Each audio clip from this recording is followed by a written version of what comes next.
pain, but brother, you got to turn yourself in because you've already hurt other people.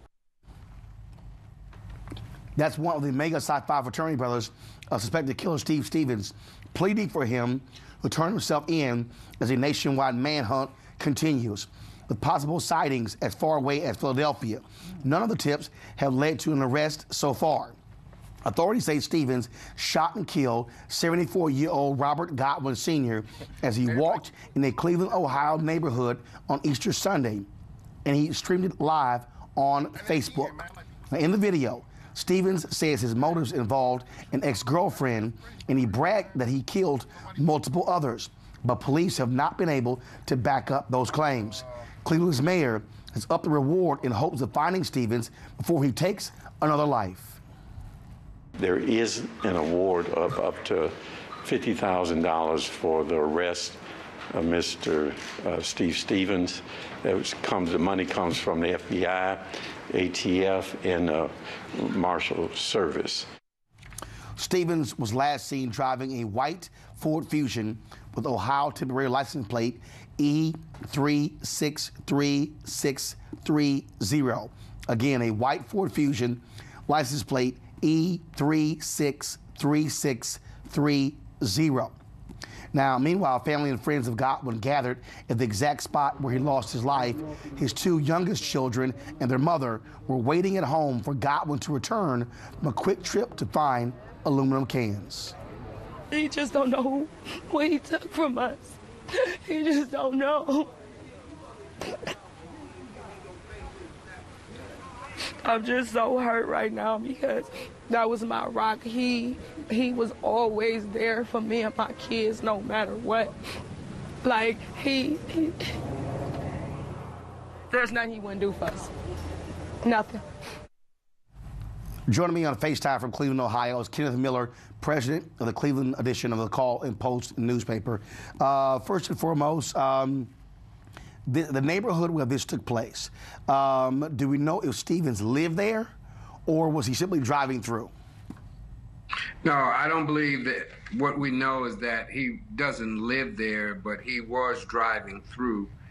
And I had just come home from church. I was in between barbecuing and watching some NBA basketball games. And for some odd reason, I just went to a channel that had the news on, and they were dialed in to this unspeakable tragedy that has just paralyzed Northeast Ohio and greater parts of the nation. I'm not from Cleveland, Ohio. I'm from Los Angeles, and I received a slew of phone calls from people asking me if I was okay and this sort of thing. So when these types of tragedies happen, the impact just reaches so many different people in so many different aspects of their lives, and I'm just at a loss for words. This is an unspeakable tragedy that has paralyzed the nation and resonated throughout the world. Now, we heard the mayor earlier talk about there being a reward.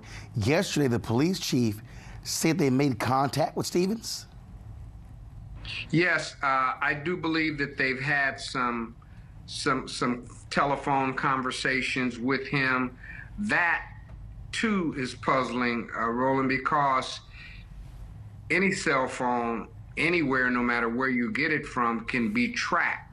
And if they're having any kind of phone conversations with him, if they're speaking with him, why are they not tracking his whereabouts? You said that this is a 5-state, maybe nationwide search. There are many people here in Cleveland who believe that he's still here.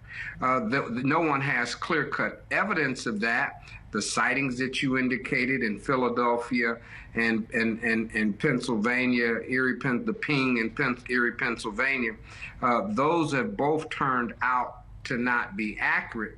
So there's no telling where this man is, and everyone who lives in Northeast Ohio and other parts of the nation, you're walking or going to work or driving to work, and you don't know if you're going to be the next Robert Goodwin Sr. Here is Calvin Williams, the police chief of Cleveland, talking yesterday.